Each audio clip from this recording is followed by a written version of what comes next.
Hey guys, welcome to my YouTube channel. तो आज हम बात करने जा रहे हैं basic integration for physics. Last video में हमने डिफरेंशिएशन को पढ़ा था, जो फिजिक्स के लिए इंपॉर्टेंट है, फिजिक्स के लिए यूजफुल है। आज हम बात करेंगे इंटीग्रेशन की। तो सबसे पहले इंटीग्रेशन क्या होता है? Integration is the reverse process of differentiation, यानी जो डिफरेंशिएशन होता है उसका जस्ट रिवर्स प्रोसेस होता है इंटीग्रेशन। बेसिकली इंटीग्रेशन का मतलब क्या होता है, इंटीग्रेशन का मीनिंग क्या है? इंटीग्रेशन मतलब होता है एडिशन, या फिर हम कह सकते हैं सम। जैसे किसी भी एक बड़े एरिया को या किसी भी एक बड़ी ऑब्जेक्ट को अगर हमें छोटे छोटे पार्ट्स में डिवाइड करना हो तो हम उसका करते हैं डिफरेंशिएशन। इसी तरह से इंटीग्रेशन इसका जस्ट रिवर्स होता है, मतलब अगर हमें छोटे छोटे पार्ट्स को सम करना हो, उनको ऐड करना हो, तो हम उसके लिए करते हैं इंटीग्रेशन। जैसे आप एग्जाम्पल के तौर पे ले सकते हैं, ये आपके पास कोई एक ऑब्जेक्ट है, ठीक है। अगर मैं इसके एरिया की बात करूं, एक छोटा सा एलिमेंट मैंने इस पे लिया, इसका एरिया होगा, एरिया है जैसे डी ए। सपोज इस पूरे का एरिया जो है वो ए है, लेकिन इसका जो एलिमेंट का इस छोटे से पार्ट का एरिया डी ए है। तो अगर मुझे इस पूरे ऑब्जेक्ट का एरिया चाहिए होगा तो ये छोटे छोटे पार्ट्स इसी से तो मिलके पूरा बना हुआ है ना, यानी सबका एरिया क्या होगा? D A. इन सबका अगर मुझे पूरा फुल एरिया चाहिए होगा तो मैं क्या करूंगी? इस डी ए पे इंटीग्रेशन कर दूंगी। इसका अगर मैं इंटीग्रेशन कर दूंगी तो इसका होल एरिया आ जाएगा, इसका पूरा एरिया आ जाएगा, ठीक है। मतलब छोटे छोटे पार्ट्स को कलेक्ट करके उनका जब हम सम करते हैं तो उसी को हम कहते हैं इंटीग्रेशन। अब जैसे लास्ट वीडियो में मैंने आपको बताया था, एक होता है डेल्टा, ठीक है, एक होता है डी। तो जो इस डेल्टा का मतलब होता है और इस डी का मतलब, लास्ट वीडियो में मैंने आपको बताया था कि डी का मतलब होता है इनफाइनेटेसिमल स्मॉल, ठीक है, और डेल्टा होता है मतलब उससे बड़ा, जिसको हम देख सकें। जैसे मैं अगर कोई प्लेन शीट लूं, ये अगर मैंने इस शीट को इतना छोटा कर दिया तो मैं कहूंगी मैंने इसमें इसकी पोजीशन में या फिर इसके एरिया में इतना चेंज किया है, ठीक है, इसके सरफेस एरिया में। तो मैं कहूंगी इसे डेल्टा ए, क्योंकि मैं इसको देख पा रही हूँ, मैं इसको फील कर पा रही हूँ, तो इसको मैं बोलूंगी डेल्टा ए। लेकिन अगर हम बात करें इसके छोटे से पॉइंट के लिए, एक छोटा सा एरिया, उसको हम कहेंगे डी ए, जो इनफाइनेटिसिमल स्मॉल हो, ठीक है। बहुत ज्यादा स्मॉल के लिए हम डी का यूज करते हैं। इसीलिए जो इंटीग्रेशन हम यूज करते हैं, जैसे हम डिफरेंशिएशन में क्या करते थे, डी बाई डी एक्स। तो जो ये डी एक्स है अगर ये मल्टीप्लाई में आ जाएगा तो इसको हम कह देंगे इंटीग्रेशन। और इंटीग्रेशन का साइन होता है ये कुछ एस के जैसा, एस मतलब सम में, आप इस तरह से याद रख सकते हैं इसको। तो ये इसका साइन होता है और ये होता है डी एक्स, ये होता है इंटीग्रेशन। नाउ सी, हम इंटीग्रेशन करते कैसे हैं, उसके फॉर्मूलाज क्या है, उसके करने का तरीका क्या है, ठीक है। तो सबसे पहला और सबसे इंपॉर्टेंट जो बहुत ज्यादा यूज होता है फिजिक्स में वो होता है इंटीग्रेशन ऑफ एक्स की पावर एन। ये सबके साथ आएगा, इसका मतलब ये है एक्स के रिस्पेक्ट में हम इंटीग्रेशन कर रहे हैं, ठीक है। यहाँ पे हमने एक्स की पावर एन लिया, इसका इंटीग्रेशन क्या होगा? पावर में एक ऐड करो और उसी से डिवाइड कर दो, ठीक है। ये होता है इसका फॉर्मूला। इंटीग्रेशन जहां पर भी हम करते हैं तो एक कांस्टेंट सी जरूर आता है, ठीक है, कांस्टेंट सी आता है। लेकिन फिजिक्स में क्योंकि हम लिमिट्स का यूज करते हैं तो इसलिए हम कांस्टेंट सी को नहीं लिखते हैं। जहां पर हम लिमिट का यूज करते हैं वहां कांस्टेंट नहीं लिखते हैं। दूसरा फॉर्मूला होता है integration of cos x. Cos का क्या होता है? Sine x. अब यहाँ पर अगर हम देखें साइन एक्स का डिफरेंशिएशन क्या होता है? साइन एक्स का डिफरेंशिएशन होता है कॉस एक्स। इसी तरह से कॉस एक्स का इंटीग्रेशन क्या हो जाएगा? साइन एक्स, क्योंकि it just a reverse process of differentiation, ठीक है। इसी तरह से साइन एक्स का क्या हो जाएगा? ये हो जाएगा माइनस कॉस एक्स। इसी तरह से आप देखें ई की पावर एक्स का, ई की पावर एक्स का डिफरेंशिएशन भी वही रहता है और इसका इंटीग्रेशन भी वही रहता है।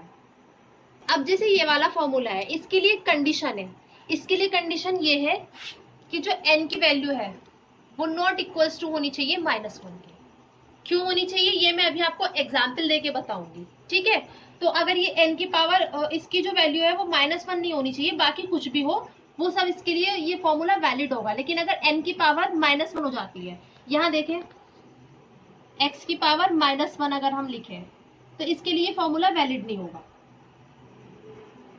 तो इसको हम ऐसे लिख सकते हैं ना, 1/x dx, तो इसका डायरेक्ट होता है log x। log x का डिफरेंशिएशन 1/x होता है, तो 1/x का इंटीग्रेशन होगा log x। ठीक है, अब देखिए ये n इज इक्वल टू -1 क्यों नहीं हो सकता। अगर n इज इक्वल टू -1 आप करोगे यहाँ पर, इसका इंटीग्रेशन करो इस फॉर्मूले से, क्या आएगा, पावर में एक ऐड करो और उसी से डिवाइड करो, दैट इज x की पावर 0/0 यानी 1/0, ये बन जाएगा इनफाइनाइट। ये तो कुछ वैल्यू नहीं आ रही ना, इनडेफिनिट हो गया ये तो, इसीलिए इसके लिए हम ये फॉर्मूला यूज नहीं करते, इसके लिए वैलिड नहीं होता है, इसका डायरेक्ट हम log x लिखते हैं।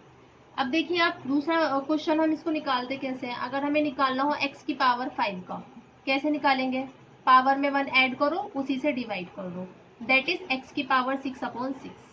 लिमिट्स कैसे रखते हैं, क्योंकि फिजिक्स में हम लिमिट्स रखते हैं। ठीक है, तो लिमिट्स का मतलब क्या होता है कि हम कहाँ से इंटीग्रेशन कर रहे हैं कहाँ तक।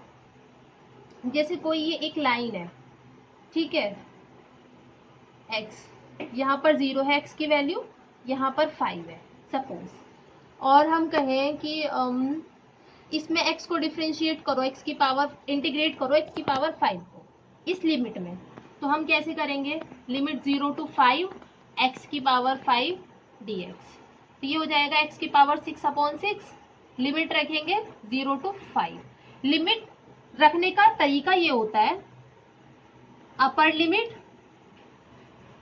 Minus lower limit. ठीक है, अब देखें अपर लिमिट क्या है, यहाँ पर 5 है, यानी कि हमें x की जगह क्या रखना है, 5 रखना है, तो 5 की पावर 6 माइनस लोअर लिमिट क्या है 0, तो यानी 0 की पावर 6, ये 5 की पावर 6 हो जाएगा, इसकी वैल्यू जो भी हो वो आंसर हो जाएगा। अब जैसे हमें cos x का इंटीग्रेशन बताना है, cos थीटा का, ठीक है, अब थीटा के रेस्पेक्ट में कर रहे हैं, और थीटा लाई कर रहा है बिटवीन 0 to π/2। ठीक है, यानी लिमिट हमें क्या दे दी है, 0 to π/2 के बीच में, तो इसको कैसे करेंगे, 0 to π/2 cos theta d theta, cos theta का इंटीग्रेशन होता है sin theta, 0 to π/2। Upper limit क्या है π/2, लोअर लिमिट क्या है 0। अपर लिमिट रखेंगे थीटा की जगह sin π/2 माइनस sin 0। अब sin π/2 की वैल्यू होती है 1, sin 0 की वैल्यू होती है 0, π/2 मतलब 90 डिग्रीज, तो ये आ गया आंसर 1। तो इस तरह से हम लिमिट लगा के सॉल्व कर लेते हैं।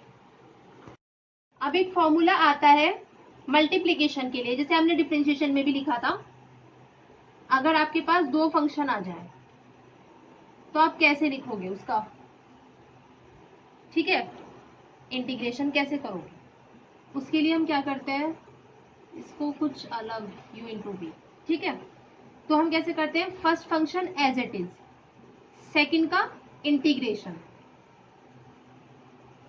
माइनस इंटीग्रेशन फर्स्ट का डिफरेंशिएशन इनटू सेकंड का इंटीग्रेशन, ये होता है तरीका। ठीक है, मतलब फर्स्ट को ऐसे ही रखेंगे, first as it is integration of second term minus integration differentiation of first term and then integration of second term, ये होता है फॉर्मूला। इसको आप करेंगे कैसे, देखिए आपको ये ले सकते हैं x sin x dx, ठीक है, इसको सॉल्व करना है, कैसे करेंगे, first function as it is x sin x का minus cos x, integration of second हो गया, फिर minus integration differentiation of first, x का डिफरेंशिएशन कितना हो जाएगा 1, और इंटीग्रेशन ऑफ सेकंड यानी sin x, उसका हो जाएगा माइनस cos x dx, ये होगा माइनस x cos x, और ये होगा minus minus plus integration of cos x, ये होगा minus x cos x, cos x का cos का क्या होता है साइन,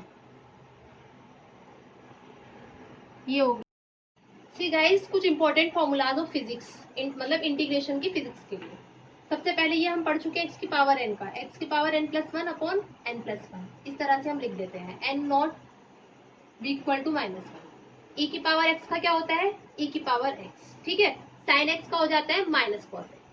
देखिए डिफरेंशिएशन में जब हमने पढ़ा था तो हमने क्या कहा था कि जिसका भी डिफरेंशिएशन लेटर ट्रिग्नोमेट्रिक फंक्शन में सी से स्टार्ट होगा उसका डिफरेंशिएशन नेगेटिव होता है, लेकिन यहाँ उसका जस्ट रिवर्स है। मतलब जिसका भी इंटीग्रेशन करने के बाद मतलब रिजल्ट सी से स्टार्ट होगा वो नेगेटिव होगा। जैसे साइन एक्स का कॉस एक्स है, सी से स्टार्ट हो रहा है रिजल्ट, तो ये नेगेटिव होगा। इसी तरह से cos x का क्या होगा, sin x। 1/x का होता है log x। tan x का ये होता है minus natural log cos x। इसी तरह से cot x का देखिए, cot x का हो जाता है नेचुरल log sin x। यहाँ देखिए sec स्क्वायर x, इसमें क्या होता है, आपने देखा था डिफरेंशिएशन ऑफ tan x क्या होता था, sec स्क्वायर x। इसी तरह से integration of sec square x क्या हो जाएगा, tan x। ये sec x tan x हो जाएगा sec x। cosec x cot x का इंटीग्रेशन हो जाएगा माइनस cosec x। यहाँ पर भी रिजल्ट c से स्टार्ट हो रहा है इसलिए नेगेटिव है। सिर्फ ट्रिग्नोमेट्रिक फंक्शन के लिए ही ये रूल वैलिड होता है। इसी तरह से sec x का अगर हम देखें तो natural log sec x plus tan x। तो ये कुछ इंपॉर्टेंट फॉर्मूलाज थे जो इंटीग्रेशन के लिए बहुत इंपॉर्टेंट है। So guys, this was all about basic integration for physics. And integration में अगर आपको कुछ और पूछना हो, कुछ और प्रॉब्लम हो तो आप मुझे कमेंट सेक्शन में बता सकते हैं। And thank you so much for watching this video.